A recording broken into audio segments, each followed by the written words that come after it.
ఇక్కడ రాష్ట్రం వదిలి తల్లిదండ్రులను వదిలి చుట్టాలను వదిలేసుకొని కఠోరమైన తపస్సు చేసినప్పుడు ఎక్కడ కూడా మీకు ఈ బాధ అనిపించలేదా? నేను నా రాష్ట్రాన్ని వదిలి ఇక్కడ వచ్చేసాను, తిరిగి మళ్ళీ నా రాష్ట్రానికి వచ్చి నేను ఏదో మేలు చేయబోతా ఉన్నాను.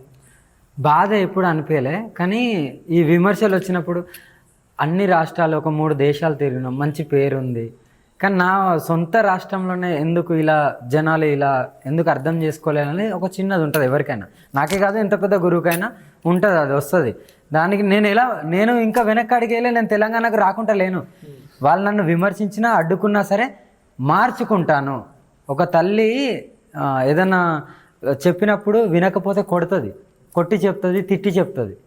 ఎలాగైనా మార్చుకోవాలనేది ఉంటుంది. నేను నా తెలంగాణ బిడ్డలో నేను మార్చుకుంటానే సంకల్పం ఉంది. వాళ్ళు తిట్టని విమర్శించని అడ్డుకొని, కానీ ఎంతో కొంత మార్చుకుంటాను. ఎందుకంటే పుట్టిన గడ్డ కదా, మార్చుకుంటాను. పక్క పొంటి ఆంధ్రప్రదేశే ఉంది, వాళ్ళు ఎలా ప్రోత్సహించారు. ఉజ్జయిన్ వెళ్ళాను, అక్కడ ఎలా ఉంది. కేదార్నాథ్ వెళ్ళాను. అన్ని రాష్ట్రాలలో మీరు పోయి కనుక్కోవచ్చు కూడా. అంటే ఎక్కడైతే పుట్టామో అక్కడ నా తల్లి అన్నట్టు. ఆ తల్లి కాడ విమర్శలు ఇలాంటి అడ్డంకులు వస్తే నేను దాన్ని సరిదిద్దుకోవడానికి నచ్చ చెప్పడానికే చూస్తాను, అనుభవిస్తాను, పర్లేదు. నాకు ఓపిక ఉంది, ఓపిక చాలా ఉంది. వాళ్ళ ఇష్టానికి వదిలేస్తున్నాను. ఇన్నేళ్ల పాటు శిక్షణ పొందిన మీరు, ఇంత జ్ఞానాన్ని సంపాదించుకున్న మీరు, గురువుగారి ఆజ్ఞ ప్రకారంగానే నడిచే మీరు ఎందుకు తొందరపాటుతో ఒంటిపైన పెట్రోల్ పోసుకొని, కారు మీద పెట్రోల్ పోసుకొని, ఇది తప్పని మీకు తెలుసు. అది తప్పని మీరు అనుకుంటున్నారు తండ్రి. నేను నా దాంట్లో అయితే నేను తప్పు కాదు. ఎందుకంటే గుడి అనేది అందరూ రావచ్చు, ఓకేనా. గుడి ఇప్పుడు ఇక్కడ శివాలయం ఉంది, అందరూ వచ్చి దర్శనం చేసుకోవచ్చు. దానికి నియమాలు ఉంటే ఫస్టే మీరు చెప్పాలి, అమ్మా ఇలా కాదమ్మా ఇలా అని చెప్పాలి. దాన్ని బట్టి మేము నడుస్తాం కదా. ఇప్పుడు అక్కడ దుస్తులు లేకుంటే రాలేవు అన్నారు, అది ముందే చెప్తే నేను ఇప్పుడు కట్టుకున్నాను కదా, అలాగే కట్టుకొని వెళ్ళేదాన్ని.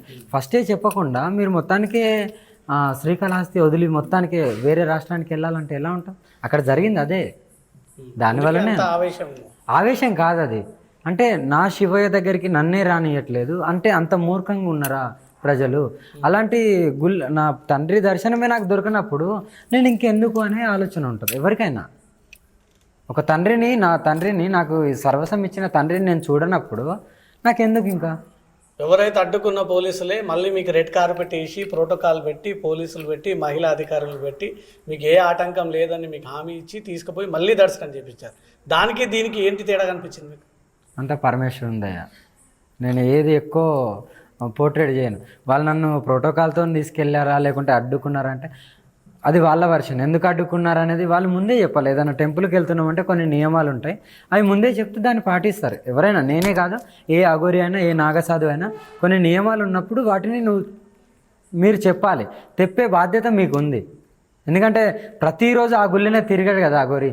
అఘోరికి చాలా కార్యక్రమాలు ఉంటాయి, ఎక్కడికో పూజలు చేయాలి, చాలా పెద్ద లోక కళ్యాణం చేసుకోవాలి, అన్నీ ఉంటాయి. కాబట్టి ఒకటే చోట ఉండరు కాబట్టి వాళ్ళకి తెలియనప్పుడు నువ్వు తెలియజేయాలి, అది నీ బాధ్యత. నువ్వు డైరెక్ట్ మొత్తానికే వెళ్ళిపో అంటే అది ఎక్కడి సంస్కృతి? గుళ్ళల్లోకి అందరు రావాల్సిందే.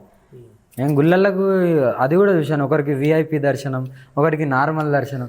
ఇది ఎక్కడికి వెళ్ళి వచ్చిందో అంటే డబ్బు ఉన్న వాళ్ళకు డైరెక్ట్ పరమశివుడే కనబడతాడు, డబ్బు లేని వాళ్ళకి కనబడడా? అంటే టెంపుల్స్లో అలా ఉంది.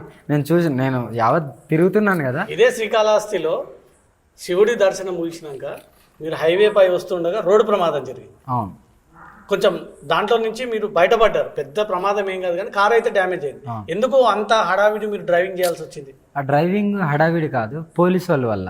అక్కడ మ్యాక్సిమం ఒక 4,000-5,000 మంది పబ్లిక్ వచ్చారు నన్ను చూడడానికి, దర్శనానికి కానీ కొంతమంది, లేకుంటే అక్కడ టెంపుల్ విజిట్ చేయడానికి కొంతమంది వచ్చిన. అందరు వచ్చి అక్కడే ఉండడం వల్ల లా అండ్ ఆర్డర్ ఇష్యూ వచ్చింది. వాళ్ళు కంట్రోల్ చేయలేకపోతున్నారు. అంతమంది ఎస్పీలు, సిఐలు, ఎస్ఐలు, కానిస్టేబుల్స్ వీళ్ళందరూ ఉన్నా కూడా, ఒక వ్యవస్థనే ఉన్నా కూడా కంట్రోల్ చేయలేకపోయాను. ఆ కార్యక్రమంలో నన్ను ఎంత తొందరగా పంపిస్తే వాళ్ళ లా అండ్ ఆర్డర్ ఇష్యూ రాకుండా ఉండదని నేను అప్పటికే అన్నాను. అప్పటికి మీ వాహనానికి లైట్లు లేవు, అదే పోలీసులకు తెలుసు. అయినా రాత్రి మిమ్మల్ని ఒంటరి వదిలేసారు. అది వాళ్ళ విజ్ఞప్తికి వదిలేస్తున్నాను. దానివల్లనే ఇది జరిగింది. ఒక 1/2 అవర్ కేటాయిస్తే మెకానిక్ వచ్చి దారిలో ఉండే మెకానిక్ వచ్చి చూసి నేను మంచిగా వచ్చేదాన్ని. ఇదంతా జరగకపోవు. అంటే ప్రభుత్వాలు కూడా చూసి చూడినట్టు వాళ్ళకి ఏమైనా పర్లేదు, బట్ నా ఏరియాలో నాకు లా అండ్ ఆర్డర్ ఇష్యూ రావద్దు ఇలా ఆలోచిస్తున్నా. నా పైన పడుతుందేమో అని వాళ్ళ భయం. అంతే. ఆ కంగారులో మీరు స్పీడ్ డ్రైవింగ్ తోటి ఇంకా నయం డివైడర్ ఉండే, లేకపోతే అక్కడ మొత్తం కొత్త బ్రిడ్జి కడుతున్నారు, ఆ లోపల కింద పడిపోతుండే కారు మొత్తం కారు మీతో మొత్తం. పాటు కారు. నేను పోయినా బాధ లేదు. బట్ అక్కడ ఏంది, అక్కడ ఎవరికి వస్తుంది పేరు, దర్శనం చేపించారు, మళ్ళీ గవర్నమెంట్కో మళ్ళీ ఏదో అఘోరి సంస్థకో పేరు వస్తుంది. ఏంది అలా జరిగిందంట అని. అది ఎవరిది తప్పు? పోలీస్ వాళ్ళదే.